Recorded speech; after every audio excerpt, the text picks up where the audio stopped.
เพื่อนอยากได้ครบดินกับเพื่อนความฝันมันก็มีแต่ประมาณนั้นแหละเนาะอยากได้ดินอยากได้เพื่อนคือนี่คือความคิดเด็กน้อยได้พี่น้องเพิ่นถือว่ามีความคิดแบบนี้ก็ถือว่าสุดยอดแล้วนี่ครับคือทาง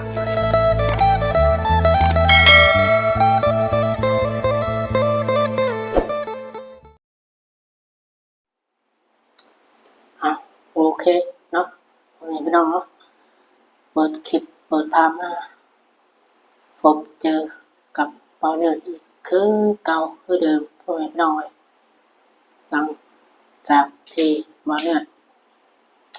ได้ลงคลิปกาไล่มือตื่นเนาะพ่อแม่พี่น้องเนาะกับเนื่องจากที่เบาเนิร์ดก็คอยได้ลงคลิปกับเฮ็ดเวียกเฮ็ดงานพ่อแม่พี่น้องก็เลยพอคอยมีเวลาลงคลิปพ่อแม่พี่น้องเนาะโดยกาจังใดบ้านเรือนกาต้องกราบขอโทษขอไปอีกซีอยากแพงเบิดสุขสุขคนพ่อแม่พี่น้องเนาะเมื่อนี้พ่อแม่พี่น้องบ้านเรือนได้มีโอกาสมาเปิดคลิปในมื้อนี้เนาะบ้านเรือนก็ขอเว้าน้อยหนึ่งพ่อแม่พี่น้องก็มีอีกซีคอมเมนต์มาพ่อแม่พี่น้องเนาะเพิ่นได้คอมเมนต์มาว่าบ้านเรือนเพิ่นคอมเมนต์มาว่าเอาคลิปของอ้ายบ่าวเตียงลงพ่อแม่พี่น้องเพิ่นบ่มักและเพิ่นว่าคอมเมนต์มาว่าเกาะกระแสพ่อแม่พี่น้องก็จังได๋พ่อแม่พี่น้องว่าเด้อก็สิบ่สนใจพ่อแม่พี่น้องถ้าว่าเพิ่นเว้าก็ให้เพิ่นเว้าไปพ่อแม่พี่น้องเนาะก็บ่เก็บใส่ใจไว้พ่อแม่พี่น้องทั้งที่ว่าเนี่ยก็เอาคลิปเพิ่นลงของอ้ายบ่าวเตียงเพิ่นลงก็อยากนำเสนอให้พ่อแม่พี่น้องได้เบิ่งได้ชมนำกันพ่อแม่พี่น้องเพื่อเห็นอ้ายเพิ่นนี่เห็นทำความดีความงามว่าซั่นซะพ่อแม่พี่น้องเนาะแต่ก็ปล่อยว่าตอนนี้ก็บ่อยากเว้าหลายพ่อแม่พี่น้องก็ให้เพิ่นเว้าไปพ่อแม่พี่น้องเนาะเฮาเฮ็ดดีไปเนาะเฮาได้คือเฮาส่งใหญ่มาเกาะกับบ่เนื่อยก็มันก็เป็นเรื่องธรรมดาพ่อแม่พี่น้องเนาะก็บ่เนื่อยก็บ่อยากสิเว้าหลายพ่อแม่พี่น้อง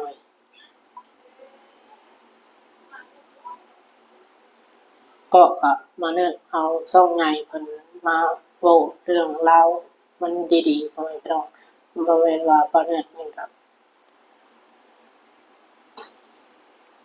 สิเปิดคลิปไปเว้าแนวมันบ่ดีก็บ่ดีพ่อแม่พี่น้องเนาะซึ่งบ่เนื่อยก็เห็นอ้ายเพิ่นนี่ทำความดีความงามในสังคมบ่เนื่อยก็มุมมองของบ่เนื่อยดีใจกับตัวของเพิ่นพ่อแม่พี่น้องเนาะแต่มี FC เพิ่นคอมเมนต์มาแบบนี้ก็ให้เพิ่นเว้าไปพ่อแม่พี่น้องเนาะเพิ่นเว้าได้ก็เว้าไปบ่เนื่อยก็สิบ่สนใจแล้วเรื่องนี้พ่อแม่พี่น้องถึงเพิ่นสิคอมเมนต์มาจังไดก็แล้วแต่เรื่องของเพิ่นให้เพิ่นพิจารณาเอาเองพ่อแม่พี่น้องเนาะโอเคพ่อแม่พี่น้องเนาะก่อนอื่นมาเนื่อยก็ขอกราบทักทายสบายดีสวัสดีพ่อแม่พี่น้องกันเบิดสู่คนพ่อแม่พี่น้องเนาะโดยว่าสิเป็นพี่น้องฝั่งไทยฝั่งลาวกราบสบายดีกันเบิดสู่คนพ่อแม่พี่น้องเนาะก็ยินดีต้อนรับเข้าสู่ช่องของมาแน่ปานนาอีกคือเก่าคือเดิมพ่อแม่พี่น้องปานนั้นก็มีคลิปมีเคสหนึ่งพ่อแม่พี่น้องก็สิมาเว้าเรื่องราวแล้วก็มานำเสนอให้พ่อแม่พี่น้องได้รับได้ชมอีกคือเก่าพ่อแม่พี่น้องเนาะ จังใดก็สิพาพี่พาน้องไปเบิ่งไปชมนํกันพ่อแม่พี่น้องเอ้ยว่าสิมีเคสใดมาอีกพ่อแม่พี่น้องก็มาเนิ่นก็เบิ่งในช่องของอ้ายของติงของอ้ายเป่าเตียงทองเพิ่นนั่นแหละพ่อแม่พี่น้องก็มีน้องน้อยคนหนึงพ่อแม่พี่น้องเอ้ยเพิ่นก็เป็นลูกกำพร้าพ่อแม่พี่น้องเอ้ยเป็นลูกกำพร้า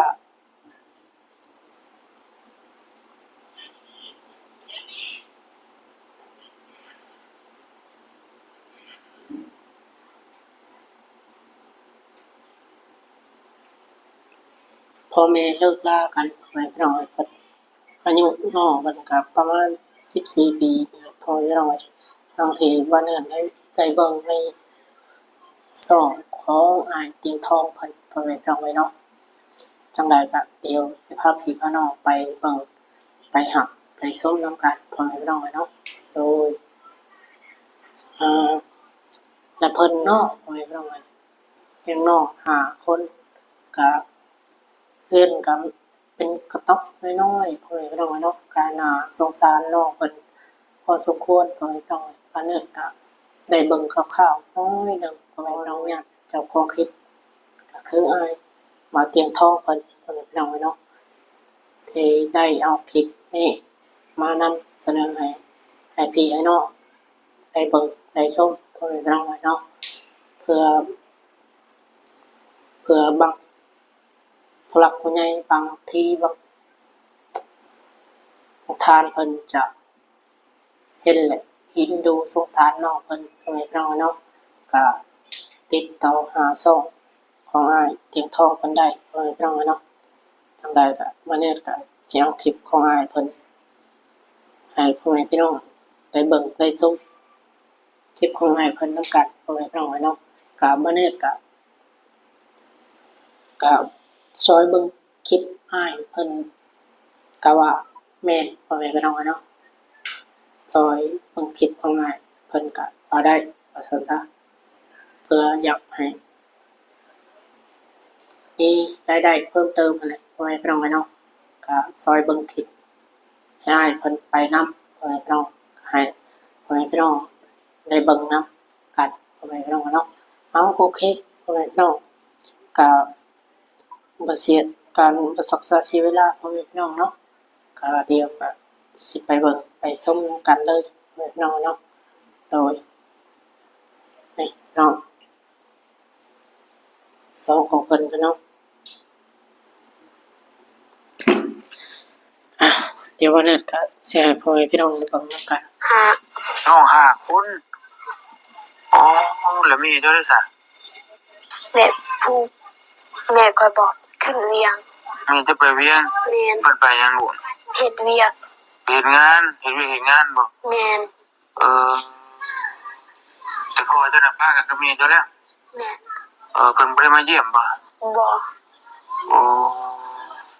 เพิ่นฝากเงินมาให้อยู่บ่เมียเจ้า พา เดือนหนึงเท่าไหร่ เดือนหนึง2.5 ล้าน โอ้อ๋อๆเจ้าซื้อหยังกินบัด เขาซื้อ เนาะ แต่ข้าวอ๋อไม่เห็นหน้าว่าเตียงข้างในแต่ตาแดงเนี่ยมันกินเจ้าฮู้จักข่อยอยู่บ่ข่อยอ้ายชื่อว่าเตียงทองเด้อ อืม เออคือน้องได้ยินข่าวว่าเจ้าเป็นลูกกำพร้าว่าซั่นเนาะจังว่าเจ็บเพิ่นบอกว่าอยู่กระตูกนี่กับพ่อเฒ่าอยู่นำแม่เฒ่านี่แม่เฒ่ากับหลานว่าซั่นเนาะเจ้าใหญ่อยู่นี่แล้วบ่เกิดอยู่นี่แล้วบ่ เกิดอยู่นี่แม่อยู่นี่เลย เออคือระบาว่าได้ได้ยินว่าเจ้าไปเฮ็ดพวกเฮ็ดชวนมันจำเป็นบ่ จำเป็น อ๋อ ติดหนี้เขา ที่นี่เขา แม่น ที่นี่ไผ ติดหนี้เป็นชื่อเลยติ เอิ้นชื่อก็ได้บ่เป็นหยัง พบแม่จันสุข แบบว่าเจ้ายืมเงินเพิ่นมาอยู่บ่ แม่น ยืมเงินเพิ่นเฮ็ดมาหยัง ซื้อเขา ยืมเงินมาซื้อเขาว แม่น เจ้าจะหนี้เพิ่นเท่าใดน่ะนะ ยัง ยัง600,000โอ้ยัง600,000แม่นยืมเงินเพิ่นมาซื้อข้าวกินก่อนสิบ่เออน้องเนาะเด็กน้อยไปเฮ็ดงานหาเลี้ยงตัวเองชุดก็ทันได้เปลี่ยนทันได้กินข้าวด้วยนี่เนาะอยากอยู่ว่าตอนนี้ อยากอยู่ อยากอยู่เออพี่น้องเนี่ยข้าวเช้านั่นกินแล้ว แล้ว ได้ยังกินเจ้า แจว กินน้ำเจียว แม่น พี่น้องเขื่อนสาดน้ำจะตักอยู่ใช้ไฟจะใส่อยู่ใช้ลูก ไปใส่น้ำเขา น้ำกินเนี่ย ตักอยู่ห้วยฮีช ตักอยู่ห้วย แม่น กินน้ำห้วย แม่น เอ้าโอ้ยลีนี่นะ อาหลี โอ้ใช้น้ำห้วยอยู่ใช่หรือ อยู่นู่น ว่า เพื่อน โอ้ เราไปฝึกเนี่ยเราขี้กลัวอย่างนี้มัวลูกมันบ่นั่นน่ะลูกก็เลย พาเราไปเบิ่งได้บ่ ได้ เอาครูไปตั้งรถไปมองใช้ถ้าจะไปตั้งบ่ได้ต้องไปเบิ่งตัวจริงโน่นนะว่าตัวจริงมันบ่นั่นแบบเจ้าไปตักน้ำมากินเนี่ยเอาไปหาโอ้สุดแล้วมุมแมมมันมาจะเฮ็ดงานสวนพี่น้องเอ้ย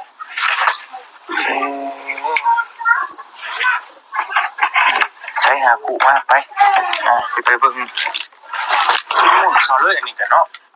เบิ่งอ่ะ กลัวเนี่ย เป็นครัวบ่เพิ่นน้อยก็บ่เป็นเฮาได้อยู่เขียวอยู่เม็ดบ่ทนพี่น้องเอ้ยเนาะ ต้องกลัวด้วย โอ้อันนี้บ่มีห้องนอนเจ้าเนาะโอ้พี่น้องอันนี้คือครัวบ่ แม่น โอ้ยนะเป็นทายใจสิบอกเธอขึ้นครัวก็ได้พี่น้องเอ้ยโคตรโพไปเบิ่งพุ่นก่อนพี่น้องเอ้ย ก็เลยปล่อยนะ อร่อยการันตี ไปนะทางใดน้ำ ทำผิด พี่น้องเอ้ยเนาะ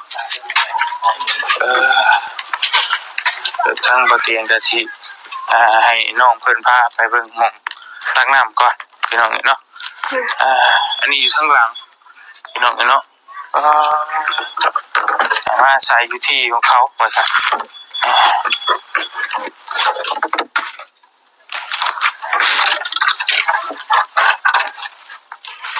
เปิดไปได้สิเขาล็อก ทดลองแล้วเออ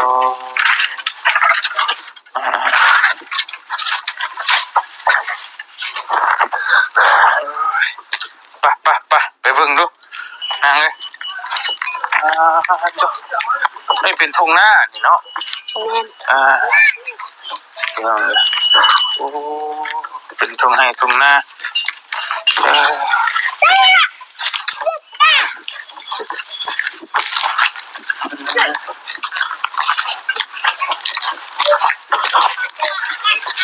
เพิ่นพากันมากินเนาะอยู่นี่เนาะ ตอบลงดักเลย โอ้ ที่การดักอะจอนคือมันตะการ น้ำมันไหลมาที่ไสนี่น่ะ เชื่อ โอ้ สักไปกันละ พี่น้องเอ้ย ต่อ ตักเอาอยู่นี่บ่มากินน่ะ แม่น โอ้สบายดีเด้อพ่อเจ็บเด้อ สบายดี เพิ่นเอาน้ำในนี่บ่มากิน แมนไหม กินกันแบบนี้ แมนมา ต้ม เนื้อต้ม มาต้มเมาเออบ่ได้ขุดน้ำสร้างบ่ซะนะ บ่ โอ้ทั้งงัวทั้งกล้วยกินน้ำกันเลยเอาเลยลูกเอาเลยจะเอาแบบแรกมื้อกินน่ะแบบจะตักน้ำแช่นี่ก็เอาขอยคิดว่าเจ้าเป็นขุดน้ำสร้างน้ำหยังบ่แม่นเอาจังซี่เลยนี่เนาะ แม่น ป้า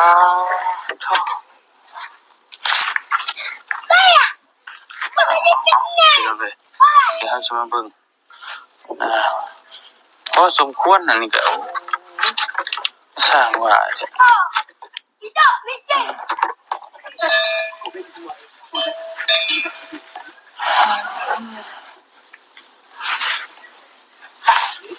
อาบดูนี่มานะ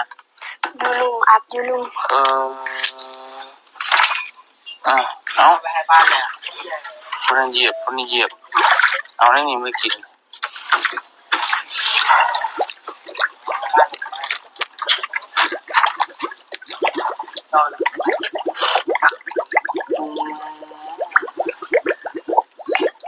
สร้างว่าพี่น้อง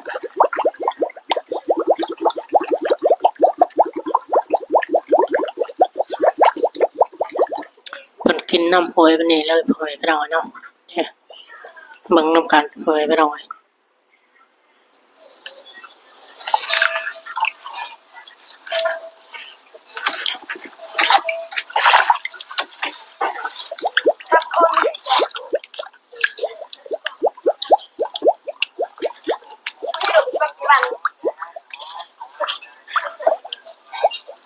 จะยังจะยาได้ไหลตรงนี้เนาะ โอ้ยตรงเลย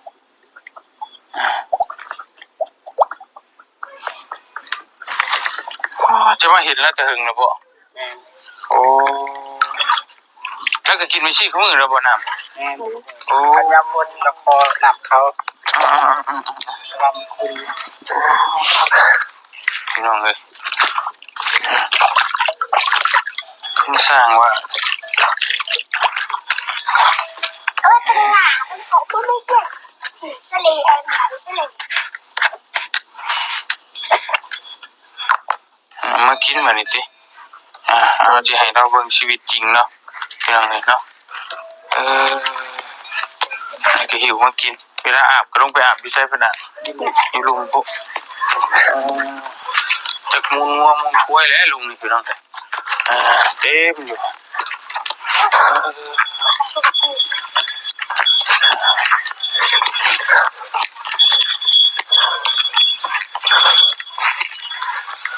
ยิ้มปลายิ้มดุ่มอยู่เนาะงัวควายเพชรลายแท้ชาวบ้าน ตัว บอก หัวเขา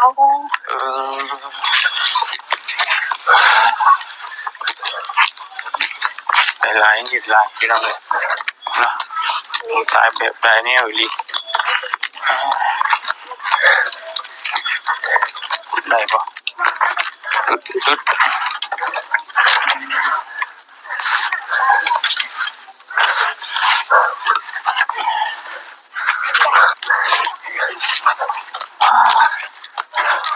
ไป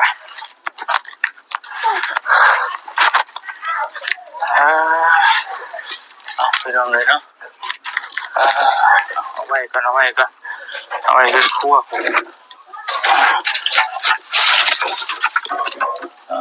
ึงจะมาเข้ามาน้ำก็มีบ่อนมาได้เข้าเจ้า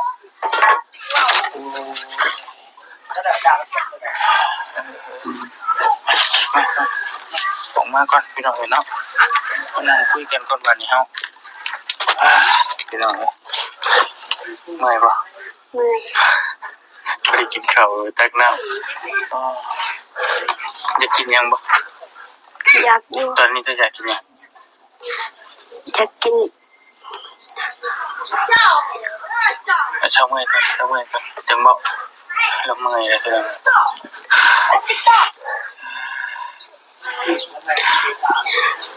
ก็อยากกิน อยากกินนี่ มี โอ้แซ่บบ่มีฮะ แสบอยู่ โอ้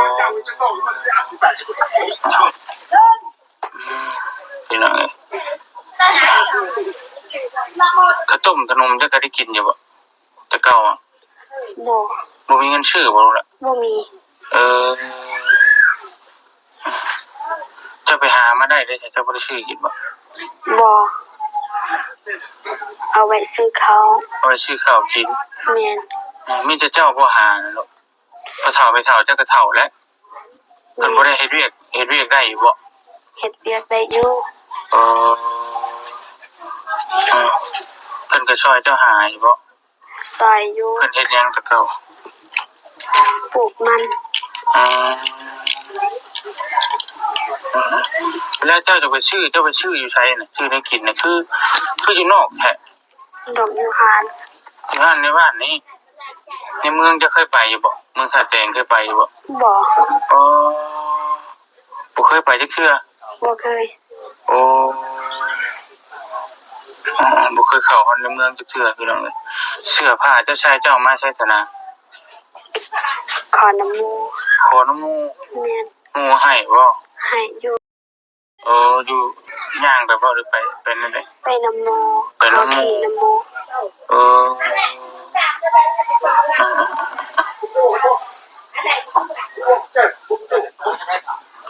ความฝันเจ้าใหญ่มาจะอยากเป็นหยังนะเรียนจบมาจะอยากเป็นหยัง จะอยากเป็นตำรวจ อยากเป็นตำรวจ แม่น โอ้คิดว่าจะเรียนจบอยู่บ่ บ่ บ่จบดอกติเออเป็นหยังบ่จะว่าคิดว่าบ่ บ่ จบ มีเงิน โอ้ยเงินแพงบ่ค่าเจ้าเรียน แพ เจ้าง เรียน กับ เดือนหนึงใช้เงินเท่าไหร่ ลายอยู่บ่จื้อใส่เท่าใด อืมเจะหาเองบ่ หาเอง เออแต่ละมื้อจะไปรับจ้างเฮ็ดหยังน่ะ เสียยานำเขายังเขาพาก็เฮ็ดเลย เจ้าพาเขาพาไปเฮ็ดหยังก็เฮ็ดเลย แม่น เฮ็ดทุกอย่างนะเนาะอ่า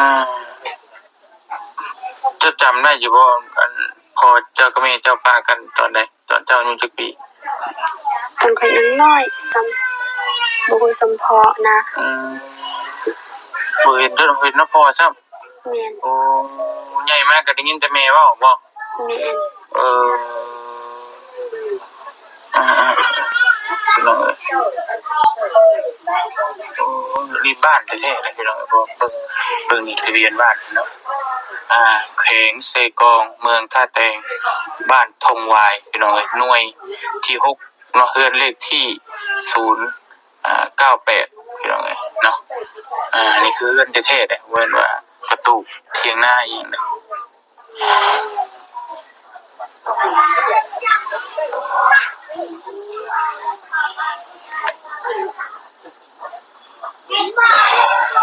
อย่างนี้เนาะ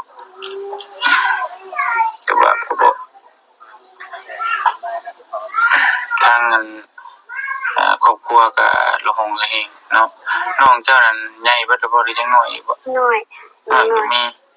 อืมอืม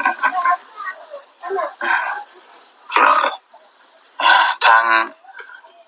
ครอบครัวก็คล้ายๆว่าพ่อเฒ่าแม่เฒ่าอยู่ร่วมกันแล้วก็กับน้องแม่ก็มันสิคล้ายๆน้องบุญทวีนะพี่น้องเอ้ยน้องบุญทวีที่เราน่ะอยู่กับพ่อเฒ่าแม่เฒ่านั่นแหละเนาะแบบว่าแม่ก็ไปเฮ็ดงานแล้วก็ไปเลยอยู่นำผัวใหม่ก็แบบประมาณนั้นแหละพี่น้องเอ้ย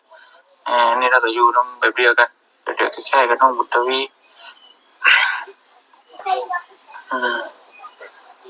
ความฝันใหญ่มันจะเป็นตำรวจแล้วแต่ว่าตอนนี้เราก็หิวข้าวถ้าเจ้าความคิดในใจเจ้าน่ะคิดลึกๆในใจเจ้าตอนนี้เจ้าได้ความฝันที่อยากได้หยังล่ะ จักเล็ก แบบชิงเลขนะสมมุติว่าเจ้าถึกเลขเจ้าถึกเลขเนี่ยเจ้าได้เงินมาแล้วเจ้าสิซื้อหยังก่อนหมู่สมมุติว่าเจ้าได้เงินมาก้อนหนึง ดิน ซื้อดิน แม่น โอ้ดินเป็นของตัวเองบ่ แม่นอยาก อ๋อ เฮ็ดอยากได้ดิน จะได้ดินในต่อมาจะได้เฮ็ดหยังอีกบ่ ปลูกอิหยังปลูกผักอิหยังนั้น ปลูกผักกิน แม่น เออ เฮ็ดอิหยังได้ก็ปลูกเลย ต่อมาสมมุติว่าเจ้าได้ดินแล้วเจ้าจะได้หยังอีก เฮือนอยากได้ครบ ดินกับเพื่อน แม่น ความฝันมันก็มีแต่ประมาณนั้นแหละเนาะจะได้ดินจะได้เพื่อนคือนี่คือความคิดเด็กน้อยนะพี่น้องเพิ่นถือว่ามีความคิดแบบนี้ก็ถือว่าสุดยอดแล้วนี่เฮาคือถามเรียวๆเลยบ่ได้มีแต่งเติมบ่ได้ปรุงหยังเลยแบบสดๆเลยพี่น้องคือเราเว้าจากใจแล้วเลยว่าอยากได้ดินนั้นนี่น่ะบ่เป็นดินของเจ้าเนาะ แม่น อ๋อเป็นดินของคนอื่นเจ้าอาศัยอยู่ติ แม่น แพงบ่ดินอยู่พี่ แพ เจ้าง ฮู้บ่สมมุติว่าซ้ำเจ้าอยู่นี่ประมาณเท่าไหร่ บ่ฮู้ บ่ฮู้ติ แต่ก็ ก็ได้ยินว่าเขาว่าเพลง เออเฮ็ดได้สิมีเงินซื้อบัดเขาจะไปหาหยังบัด หาเฮ็ดนำเข้าได้ หาเฮ็ดน้ำเขา สำเร็จได้ก็โอเคอยู่ อืมประมาณจักเดือนจักปีสิได้ บ่จักและ บ่จักเลย เอออ่าคิดว่าสิได้อยู่บ่ ก็ได้อยู่ เออ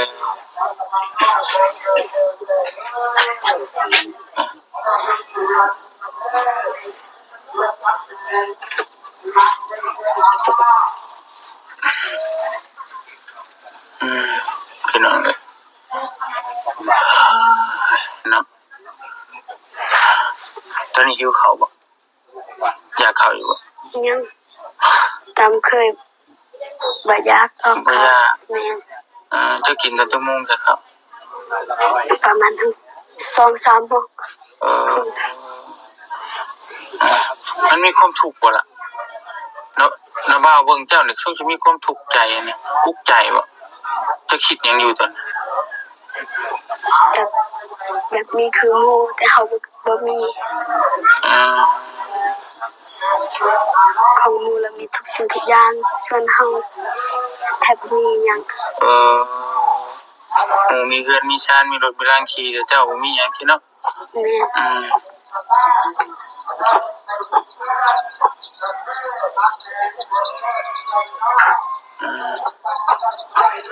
สิแล้วเพิ่นเว้าอยู่มันพี่น้องเนาะครอบครัวบ่สมบูรณ์แล้วมันก็ยากพ่อแม่บ่ได้อยู่นำกันเนาะแล้วก็อ่าพ่อไปทางหนึงแม่ไปทางหนึงอยู่นำพ่อเฒ่าไปเฒ่าตะบ่าวก็เห็นมาหลายแล้วนะแบบนี้จักสิเฮ็ดแนวใดก็ว่าอยู่เนาะครอบครัวบ่สมบูรณ์มันก็จะอ่าโอ้ยเนาะเจ้าอยากไปอยู่บ่ในเมือง อยากไปอยู่ สมมุติเข้าไปในเมืองเจ้าสิซื้อหยัง ซื้อเสื้อไอ้น้อง โอ้ เขา ส่งเสื้อให้น้อง แม่น ของเจ้าบ่เอาบ่จ้ะ เอาอยู่ให้น้องก่อน ให้น้องก่อนเออ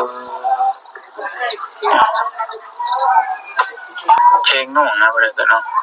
เดี๋ยวเอามาให้น้องก่อนพี่น้อง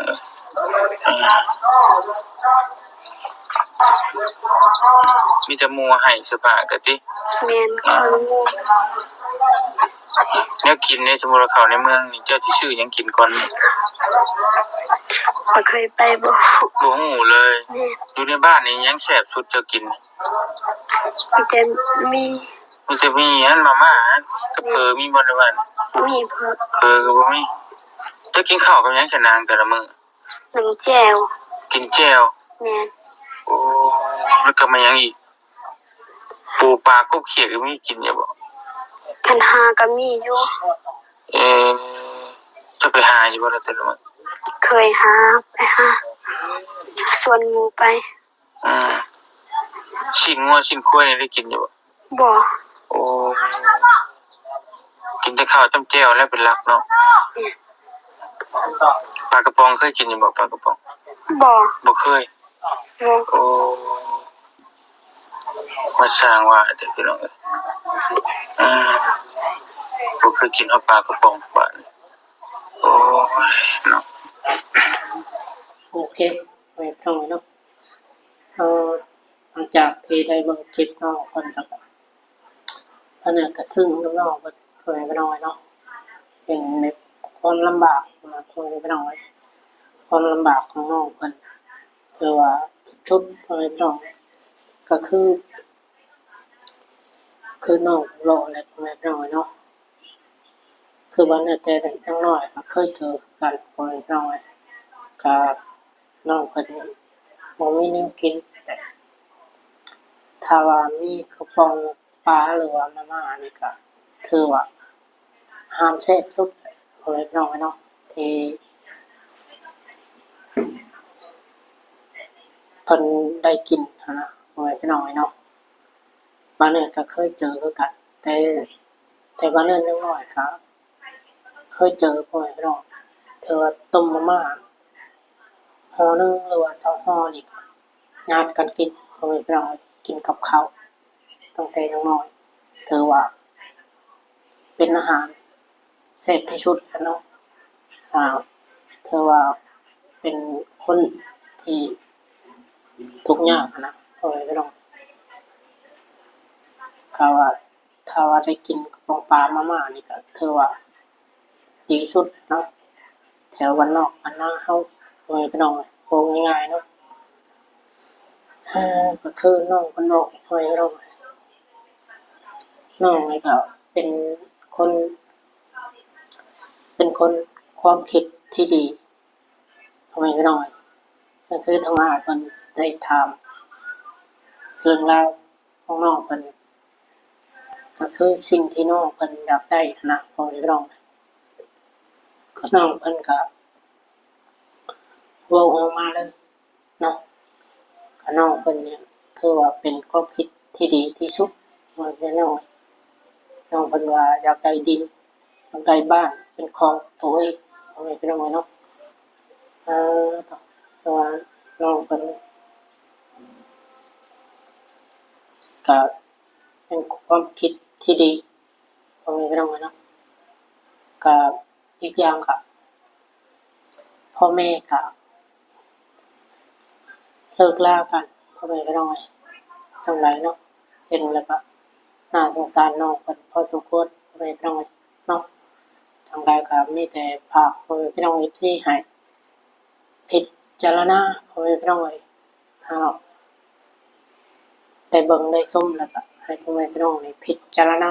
พ่อแม่พี่น้องพิจารณาได้เบิ่งนำกันพ่อแม่พี่น้องเนาะ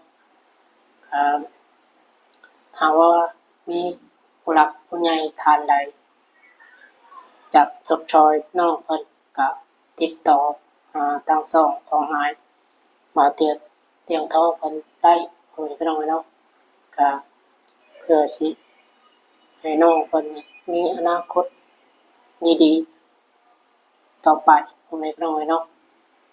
ให้มีอนาคตดีต่อไปในสังคมก็ว่าแม่นพ่อแม่พี่น้องเพราะว่าน้องตอนนี้เพิ่นก็ยังเรียนอยู่พ่อแม่พี่น้องแต่ขาดแคลนก็เรื่องเงินเรื่องคำนี่แหละพ่อแม่พี่น้องคำเขาน้ำจากป่านี่เนาะจังใดก็ให้พ่อแม่พี่น้องเบิ่งแล้วให้ความคิดเห็นมากันพ่อแม่พี่น้องเนาะจังใดก็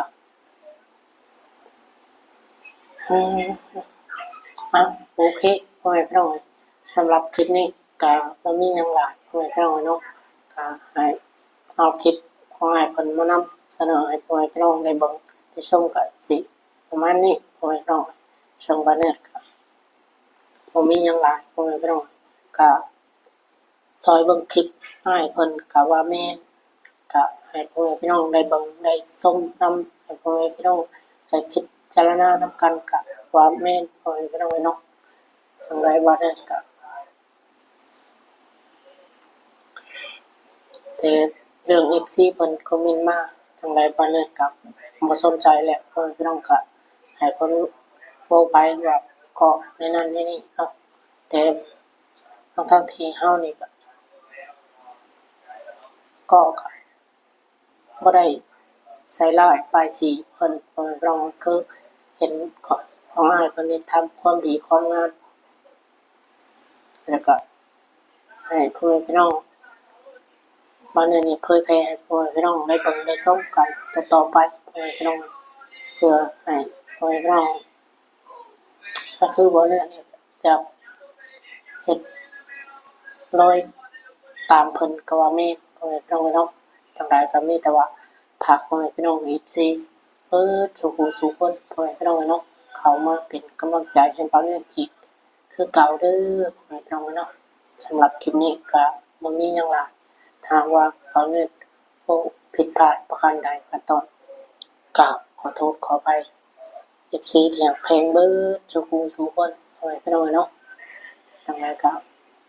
สำหรับคลิปนี้เบาเรื่องก็บ่มีหยังหลายพ่อแม่พี่น้องแต่ก็ฝากเป็นกำลังใจให้เบาเรื่องพ่อแม่พี่น้องฝากกดติดตามกดไลค์กดแชร์กด Subscribe เป็นกำลังใจให้เบาเรื่อง ได้เฮ็ดคลิปต่อไปเด้อพ่อแม่พี่น้องเนาะสำหรับคลิปนี้เปาเนี่ยขอตัวลาไปก่อนพ่อแม่พี่น้องเนาะคนอื่นมาเนี่ยขอกราบคำว่าสบายดีสบายดีสวัสดีพ่อแม่พี่น้องกันเบิดทุกคนพ่อแม่พี่น้องเนาะจังไดพบเจอกันคลิปหน้าพ่อแม่พี่น้องเนาะบ๊ายบายพ่อแม่พี่น้องเนาะ